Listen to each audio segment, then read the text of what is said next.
I spent my entire working life surrounded by technology and innovation. When I was at Netflix, I got to spend many years creating and living a culture that's admired around the world. It's a place where brilliant people thrive and create. It's a culture I'm happy to tell you is alive and well, and they're still pushing the boundaries of how we think about work.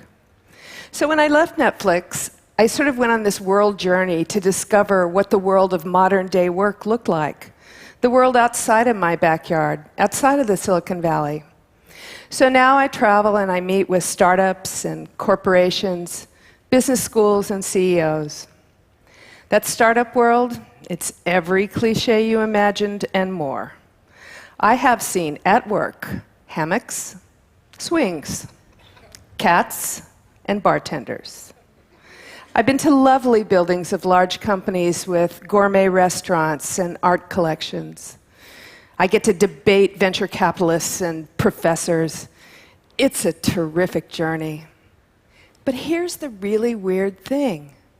We still, pretty much all of us, do the people stuff the way we always have. I was at a conference on women in technology at Twitter not too long ago. Twitter. And the room was full of bright businesswomen and engineers. And the subject of pay equality came up because it always does. And one of these days, maybe I won't have to talk about that on stage anymore. But someone in the audience raised their hand and said, "How does a woman ask for a raise?" And I said, "Seriously, have you been binge-watching Mad Men again?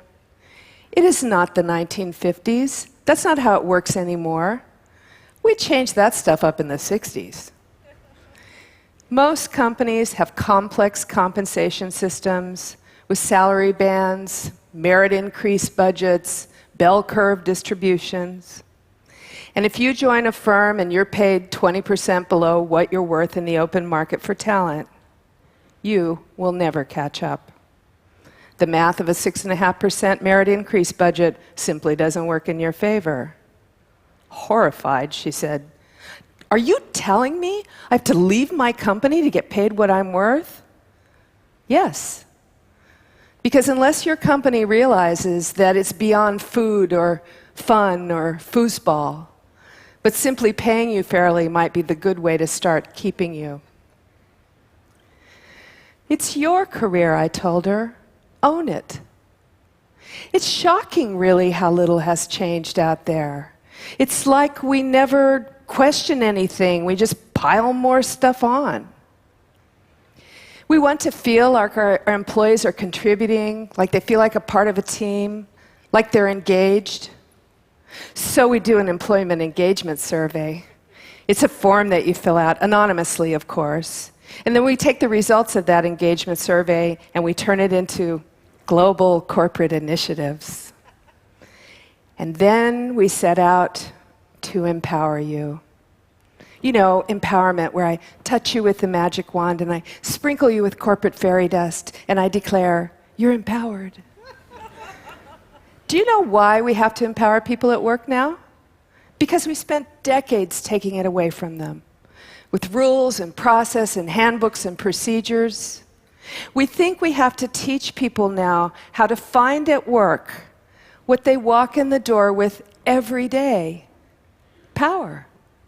The power to be great. You know, I've found that if you expect mediocrity, that's precisely what you'll get. But if you expect excellence, you'll be surprised what you get, even from mediocre people. What if instead we gave people the context to operate like business owners? Maybe they'd start acting like business owners. We could teach them how to read a profit and loss statement, how to read a business plan. They could understand the machine and what their part is in it. What if imagine we had teams of powerful, independent people at work. They understand the business and what success looks like. You picked them because you believe in them. They picked you because they believe in what you're doing. What if then we said, We're expecting you to come into work every day and contribute with your hearts and your minds and your creativity. When did we begin to fear and suspect the people that work for us? What happened to the trust between us? Maybe we killed it off slowly with the annual performance review. You know, that horrible, contrived process that we've all come to believe is the best, the only way to give people feedback about their performance at work and determine their pay. Hands up, everybody who loves the annual performance review.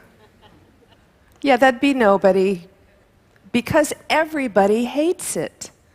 The givers, the getters, the administrators. We don't even measure whether or not it improves anybody's performance or the performance of our businesses. But we all do it, pretty much the same way. Seriously? Can't we do better than that? I mean, don't get me wrong, feedback about performance is really important. It matters a lot. It helps us be better. It helps us get better. It's really effective when it's real and it's in the moment. When it includes telling you what you do right, not just what you do wrong.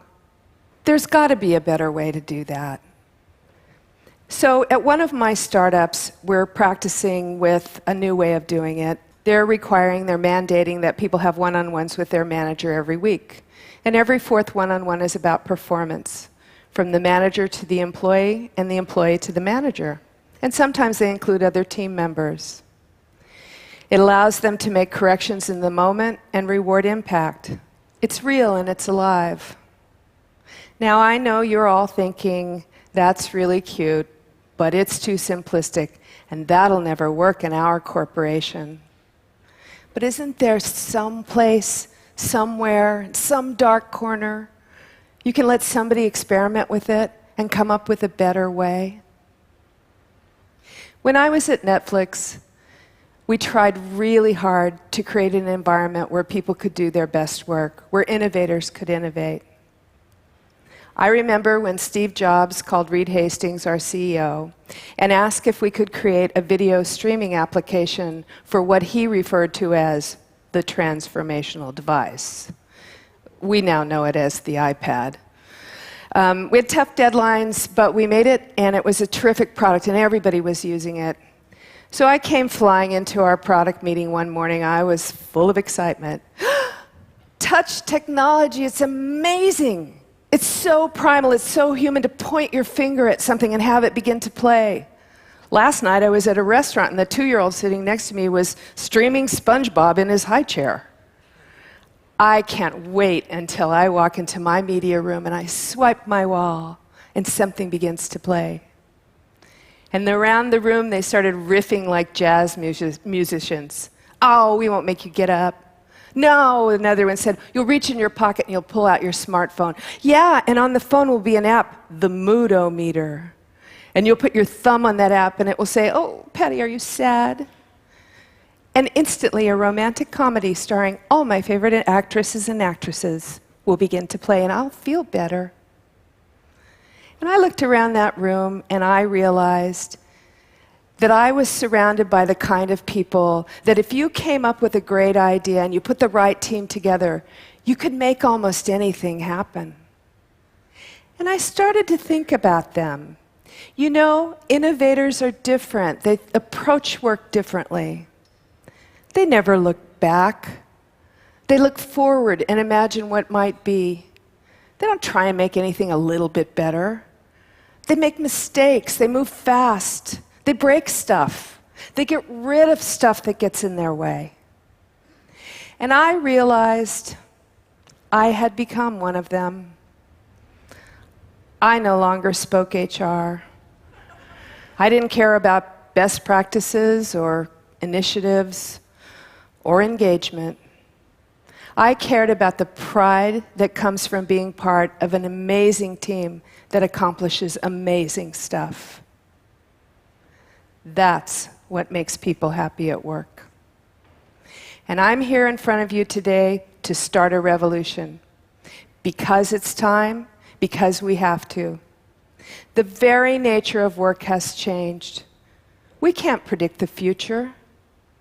Things move fast. Our computers are in our pockets. We're on the go. Why don't we start by telling each other the truth? Job security is over.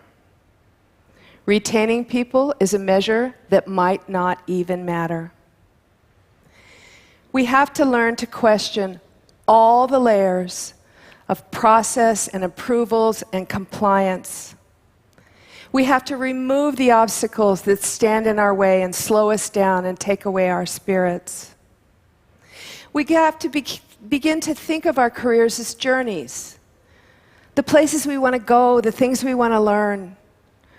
We should, each of us, think about where do we want to go and how do we want to travel. I want you to start your innovation journey today by going back and questioning the why of what we do at work.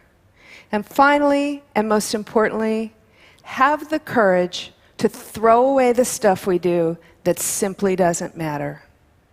I'm serious. This is my revolution. You should join me. Thank you.